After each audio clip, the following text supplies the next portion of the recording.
দর্শক, পিরোজপুর থেকে সরাসরি যুক্ত হচ্ছেন আমাদের সিনিয়র করেসপন্ডেন্ট নিয়ামুল আজিজ সাদেক। সাদেক, নির্বাচনী প্রচার কতটা জমে উঠেছে?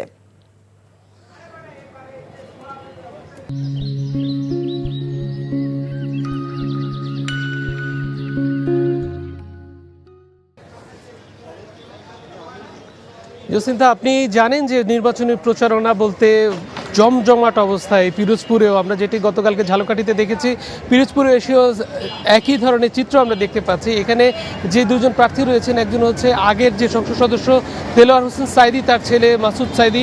তিনি কিন্তু দিনে রাতে প্রচারণা করে যাচ্ছেন। আমরা গতকালকেও দেখেছি যে তার যে বিভিন্ন এলাকা, এই সদর আসন থেকে শুরু করে ইন্দুরকারি বা বিভিন্ন এর পাশে জিয়ানগর, এই জায়গাগুলোতে তিনি ঘুরেছেন এবং ঘুরে ঘুরে তিনি ভোটারদের দ্বারস্থ হচ্ছেন এবং তিনি বলছেন যে তাকে ভোট যদি দিয়ে তাকে জয়যুক্ত করা হয়, তিনি তাদের প্রতিশ্রুতিগুলো বাস্তবায়ন করবেন। অন্যদিকে আমরা এখানে দেখেছি বিএনপি মনোনীত যে প্রার্থী রয়েছেন, তিনিও কিন্তু সকাল একদম খুব ভোর থেকে 7টা থেকে কিন্তু আমরা দেখেছি বিভিন্ন জায়গায় তিনি ঘুরে বেরিয়েছেন।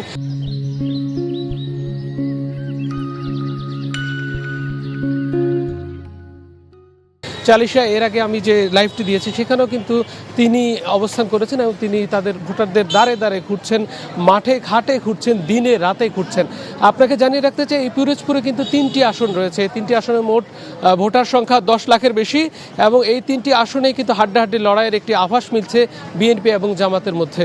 তো এই ছিল সর্বশেষ অবস্থা। জেসিন্থা।